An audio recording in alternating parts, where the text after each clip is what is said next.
Poto-Williams. Thank you, Mr. Speaker.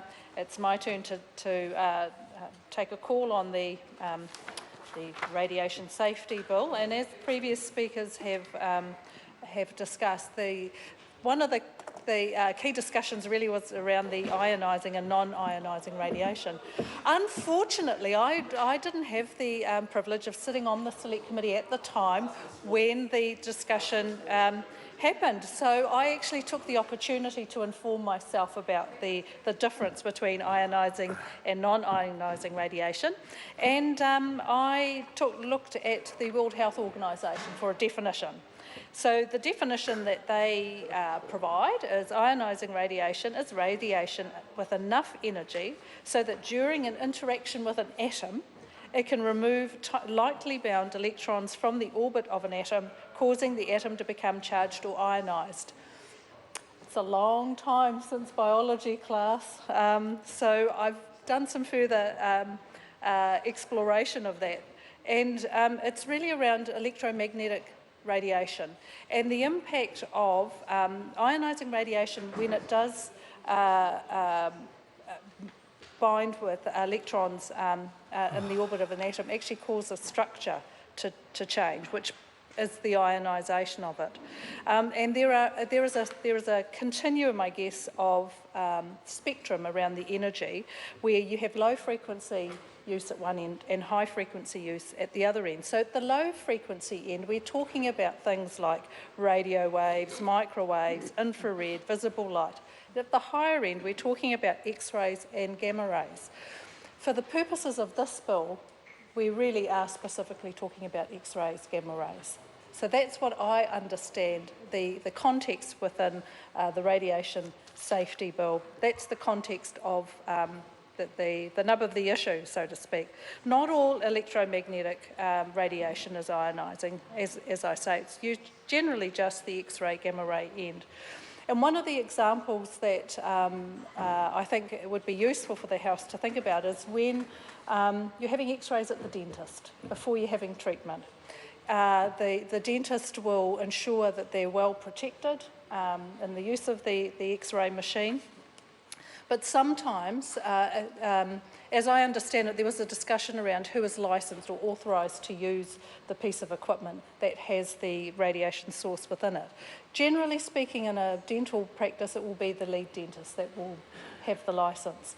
But they may, under supervision, allow other members of their staff to use the equipment. But it would be with some specific criteria around that use. That's as I understand it, and I think that's been confirmed by members of the Select Committee who did sit on did hear the evidence from the officials.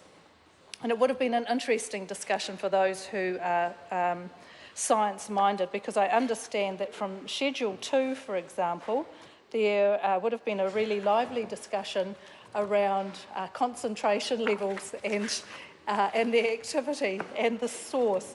And if you're anything like me, the periodic tables are back there in the mists of time. So I really acknowledge that in relation to the technical ability for this bill, there would have been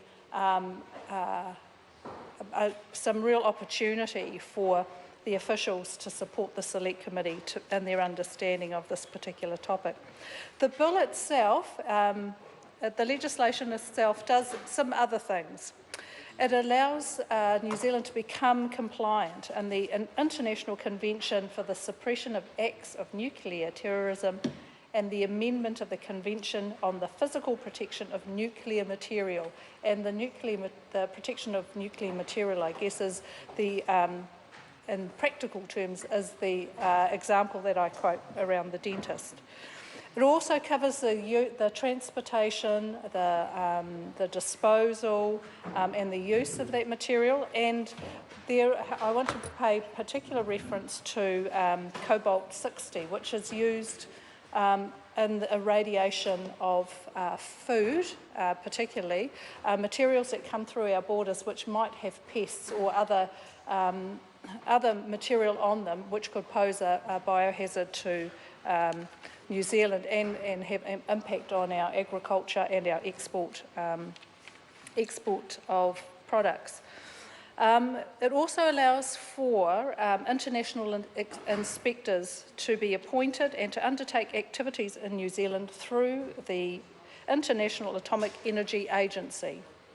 It provides a regime for the authorisation of individuals and organisations using the radiation material. So here again I'm referring to, for example, dentists that may use X-ray machines in the course of their treatments, and those people that they supervise to use those pieces of equipment. It provides within the bill the penalties for contravening these authorities. For an individual, that fine could be up to $100,000, and for organisation could be up to $500,000. The director the director is appointed by the minister, who then administers a register of those contracted sources. So those who are using the radiation in their equipment. It also looks at the director will also appoint inspectors who can seize radiation source to prevent or mitigate any risk. I referred to the cobalt-60 previously, and that I understand caused some discussion, particularly around the irradiation of food products, and there was some discussion that was held at the Select Committee about that. I referred to Schedule 2, which looked at the radioactive material, the acceptable activity concentration levels and the activity levels themselves, and also Schedule 3, which related to the dose limits for ionising radiation, whether that be through occupational exposure or through public exposure. Mr. Chairman, as I said, Mr. Speaker, as I said, I didn't have the privilege of being on the committee at the time that the bill was in discussion. I think I would have enjoyed the returning to some scientific, the opportunity to do some scientific work. I didn't have the opportunity to do that. I know that the committee were well considered, and I acknowledge the hard work that they have done on this, and I commend the bill to the House.